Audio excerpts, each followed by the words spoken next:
Faster than Grand Prix, and this is a Grand Prix of endurance.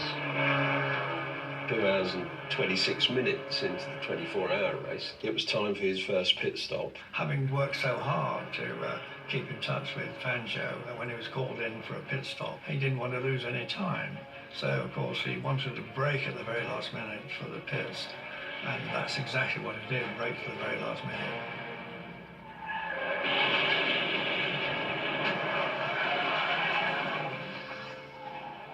He caught Lance Macklin, who was immediately behind him, by surprise. The pits were on the right-hand side. Lance Macklin pulled over to the left pretty sharply because, Mike was, decelerating at a, very high number of G. And instinctively he dodged out to the left to miss Hawthorn.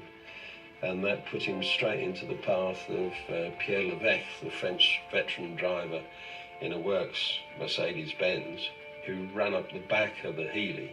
And this back launched the Mercedes into the air and threw poor Levesque out on the track and was killed. And the car then started cavorting around over the barriers and killed around 80 spectators, which is a tremendous tragedy to say the very least.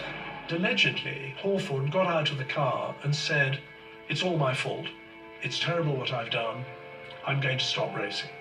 Some people said the race should be stopped, but of course if they had done, it wouldn't have been possible to get the 80 people to hospital because the roads would have become jam-packed.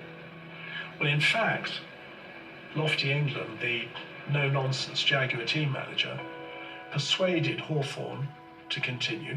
Jaguar's resolve and Hawthorn's resolve in continuing with that race in the manner that they did was largely stiffened by Lofty England, who'd been a wartime RAF pilot, and he knew that you lose people, but you just bash on. They continued in the race. Mercedes opted to withdraw. The Mercedes out of courtesy went to Jaguar and said, "Look, we're going to retire."